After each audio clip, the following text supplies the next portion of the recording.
बताया गया है कि आपको तुरंत ही ज़मीन दे दिया जाएगा, प्लॉट कर दिया जाएगा। और मैंने 2 प्लाट के लिए इनको अप्लाई किया मैंने। और 2013 से 14 के बीच में मैंने उनको 5 लाख का पेमेंट किया। हमारा पूरा पेमेंट होने के बावजूद आज तक न तो मुझे प्लाट मिला है न पैसा मिला। आज दिन तक उनके ऑफिस का चक्कर काटते काटते मैं और मेरा लड़का परेशान हो गया, लेकिन इनकी तरफ से कोई रिस्पांस नहीं मिलता है। इसलिए मैंने तंग आकर के मैंने इसको सिविल सूट में डाला। कितने मैं ऐसे दोस्तों को जानता हूं कि जो इस तरीके के त्रासदी से त्रस्त होके अटेम्प्ट टू सुसाइड किए हैं। तो मैं एबीपी न्यूज़ से यही दरख्वास्त कर रही हूँ कि सर इस चीज़ को हाईलाइट किया जाए और हम लोग का जो पसीने की कमाई है हमारी, जो उसको जो है वापस किसी तरह किया जाए। हमारे साथ इस समय नेवी से रिटायर्ड कमांडर हैं सुरेंद्र जी ये बताइए कि आपने कब जो है पैसा इन्वेस्ट करा था और क्या आपको जानकारी बताई गई थी? जी मैं SWO का जो स्कीम था उसके बारे में मुझे जानकारी इनके जो वेबसाइट से हमको मिली थी कि इन्होंने ऐसा कोई स्कीम लखनऊ में लॉन्च किया हुआ है। ये मई 2012 की बात है। इसके बारे में स्कीम के बारे में जब जानकारी हमको मिली उसके बाद मैंने इनके ऑफिस में कांटेक्ट किया और मैंने 2 प्लाट के लिए इनको अप्लाई किया। मैंने प्लाट अप्लाई करने के बाद उन्होंने मुझे प्लाट का अलॉटमेंट लेटर भी दिया था, जिसकी कॉपी ये है। प्लाट का अलॉटमेंट लेटर उन्होंने दिया था 2 प्लाट के लिए, जिसका कास्ट था 29 लाख। और उसमें प्लाट के अलॉटमेंट में प्रॉपर उन्होंने इंस्टॉलमेंट अमाउंट दिया था, कितना इंस्टॉलमेंट कैसे कैसे देना था। तो टोटल 6 इंस्टॉलमेंट थे। टोटल 6 इंस्टॉलमेंट मैंने 29 लाख रुपीज़ मार्च 2013 तक जमा कर दिया। और जो उनका अलॉटमेंट लेटर में लिखा था कि आपका पूरा पेमेंट करने के बाद हम लोग प्लाट को डेवलप करके फुली डेवलप करके आपको जून 2013 तक आपके नाम से रजिस्ट्री कर देंगे। लेकिन हमारा पूरा पेमेंट 29 लाख मार्च 2013 में होने के बावजूद आज तक न तो मुझे प्लाट मिला है और न ही मेरा पैसे का रिफ़ंड के बारे में कोई ये लोग एक्शन अपने तरफ से ले रहे हैं। इस बीच में हमने कई बार इनको कई बार लेटर भेजे, ईमेल भेजा, लीगल नोटिस भी भेजा, लेकिन इनकी तरफ से कोई रिस्पांस नहीं मिलता है। इनके ऑफिस में मैं कई बार विजिट किया, वहाँ जाने के बाद इनके ऑफिस में कोई रिस्पांसिबल आदमी हम लोगों का बात सुनने के लिए या सही जवाब देने के लिए कोई अवेलेबल नहीं रहता है। और यहाँ तक कि हमको भी धमकाते हैं कि यदि आप ज़्यादा हमारे अगेंस्ट कुछ एक्शन लेने की कोशिश करोगे तो ये अच्छा नहीं होगा आपके लिए। ये आपने सुरेंद्र जी को सुना है, यहाँ पर और भी हैं, उनसे बात करें। आपका क्या नाम है सर? मेरा नाम सर बसंत कुमार है। मैं एक सार्जेंट हूँ एयरफोर्स से। रिटायरमेंट के बाद मैंने सोचा था कि अपना घर होगा कहीं पे, तो दानापुर फेज़ 2 में मैंने एक प्लॉट बुक किया, प्लॉट नंबर 137। और 2013 से 14 के बीच में मैंने उनको 5 लाख का पेमेंट किया। सडनली मुझे पता चला कि उसमें कुछ स्कैम की आ रही है और जो इसका डायरेक्टर है रिटायर्ड कर्नल राणा, इसी के एक अलग केस में जो भुवनेश्वर में था वो जेल में है। तो मैंने बाकी का पेमेंट रोक दिया। उसके बाद मैंने विड्रॉल के लिए मतलब रिफ़ंड के लिए एप्लीकेशन दिया, क्योंकि इनका टर्म कंडीशन था कि if you are not satisfied you can take the refund. 14 में मैंने रिफ़ंड के लिए अप्लाई किया, लेकिन अभी तक मुझे कोई भी रिफ़ंड नहीं मिला है। कितने मैं ऐसे दोस्तों को जानता हूँ कि जो इस तरीके के त्रासदी से त्रस्त होके अटेम्प्ट टू सुसाइड किए हैं, ऑटो रिक्शा चला रहे हैं। मेरी बेटी की शादी नवंबर में होने वाली है, मेरे पास पैसे नहीं हैं। अब मैं कैसे क्या करूँगा समझ में नहीं आ रहा। इसलिए इस केस को मेरी रिक्वेस्ट है आपके एबीपी चैनल के माध्यम से कि इसको सेंसिटाइज किया जाए और बड़े से बड़े लेवल पे त्वरित कार्रवाई किया जाए, क्योंकि ये बहुत बड़ा स्कैम है, बहुत ज़्यादा फाइनेंशियल इन्वॉल्वमेंट है इसमें। 8 साल हो गया। आप सर, आपका क्या नाम है? सर मेरा नाम Subedar major honorary lieutenant BP Singh है। मैं अपने बेटे जितेंद्र प्रसाद सिंह के बारे में आया हूँ, क्योंकि अभी सर्विस में he is not having time. उसने जो है कारगिल प्रोजेक्ट, कारगिल वो ये दानापुर फेज़ 2 में एक 1050 स्क्वायर फीट की ज़मीन के लिए आवंटन किया था, उसके लिए पैसा जमा किया है। ये अप्रैल से नवंबर के बीच में हमने करीब 4,20,000 रुपया उनको पेमेंट किया। 2 साल के बाद वो बोलते हैं कि प्रोजेक्ट अभी नहीं चल रहा है, you can apply for withdrawal. हमने 16 में जो है विड्रॉल के लिए भी एप्लीकेशन दिया, लेकिन देर आफ्टर उसके बाद कोई उसके ऊपर एक्शन नहीं हुआ। आज दिन तक उनके ऑफिस का चक्कर काटते काटते मैं और मेरा लड़का परेशान हो गया, लेकिन उसके बाद जो है सो अभी तक कोई पैसा उसमें रिफ़ंड नहीं हुआ है।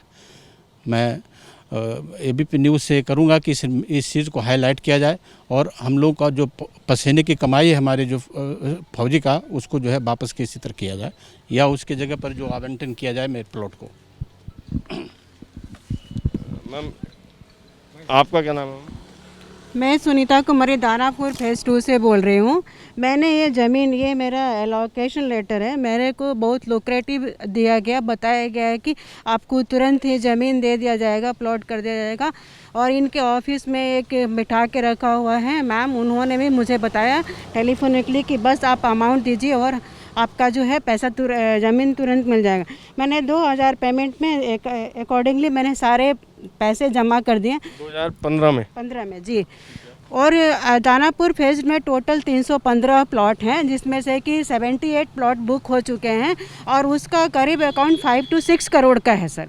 इसमें से जो है हमें 3 साल बाद जो है नहीं मिला, तो मेरे पास एक बेटा मेरा स्पेशल चाइल्ड है, उस बच्चे के साथ में इनके ऑफिस का चक्कर काटती रही।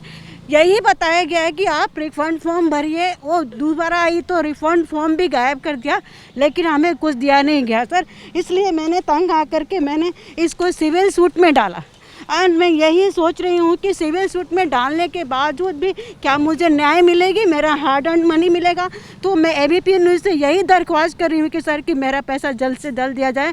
और इसमें हमारे मित्र डीके सिंह जी भी हैं, उनका पैसा भी फंसा हुआ है। ऐसे बहुत सारे लोग जो हैं जिनका पैसा फंसा हुआ है। आप अभी सर्विस में ही हैं मैम क्या? हाँ सर, मैं अभी सर्विस में हूँ सर। और आप सर, आप कहाँ से आए हुए हैं? मैं बनारस से आया हूँ।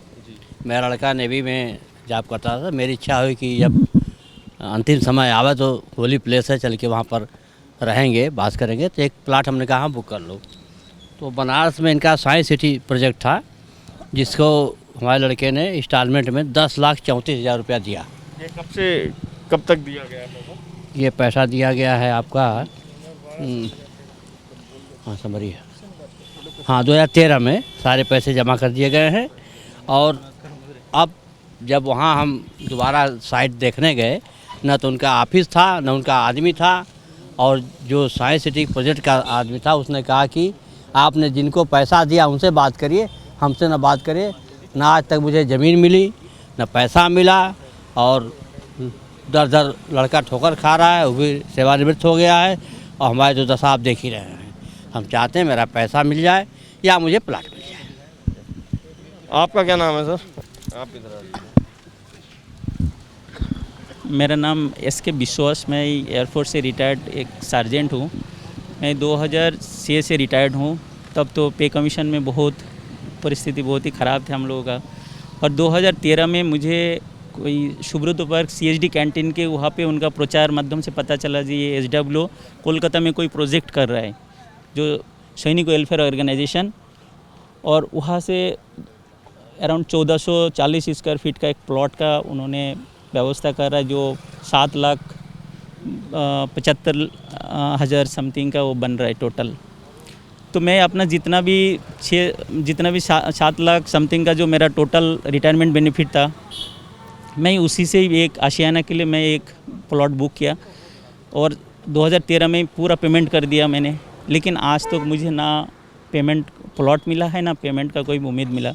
मेरा गुड़िया का उम्र अभी 27 प्लस है। मैं बीच में खजान सिंह के पास आया भी था, जो जब 12A सेक्टर द्वारका 12A में उनका ऑफिस थे। उन्होंने बोला एक एप्लीकेशन दे दो। मैंने एप्लीकेशन भी दिया, मेरा गुड़िया का शादी कराना ही था।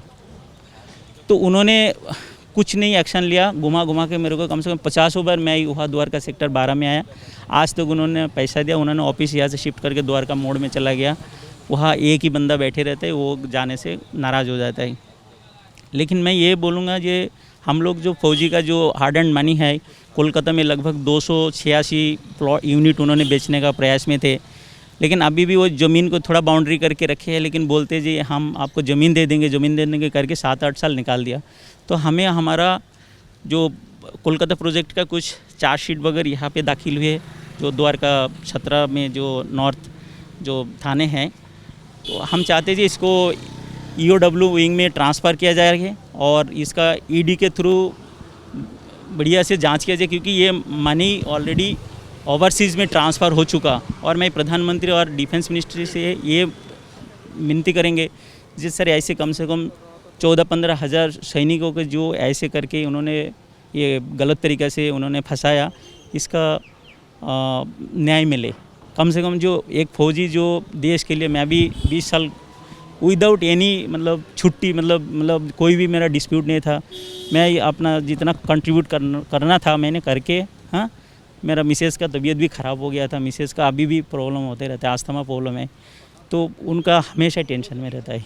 तो मैं एबीपी न्यूज़ के थ्रू से ये शुक्रगुजार करेंगे जिससे हमारा जो आवाज़ है ये थोड़ा हायर अथॉरिटी तक पहुँचे, और उनके लिए मैं बहुत बहुत शुक्रिया गुजार करता हूँ। Thank you so much. तो ये आपने सुना, यहाँ पे जो आए हुए हैं सभी पूर्व सैनिक हैं या कुछ सर्विंग भी हैं, सबकी अपनी अपनी समस्याएं हैं और सबकी अपनी गाड़ी कमाई लगाकर जो है एक आशियाने का सपना सजोया था, लेकिन वो अभी तक पूरा नहीं हो पाया और बदले में इनको धोखा मिला है। और अब इन सबकी यही मांग है कि इनके जितने भी मामले हैं वो सब एक जगह एक ही जांच एजेंसी को सौंपे जाएं, जिससे कि इसमें गंभीरतापूर्वक कार्रवाई की जा सके और इनको या तो इनका आशियाना प्लॉट या फिर मकान दिलाया जा सके, या फिर जो इनका पैसा है वो इनको वापस मिल पाए। कैमरा पर्सन प्रवीण दीक्षित के साथ अभिषेक रावत, एबीपी न्यूज़, दिल्ली।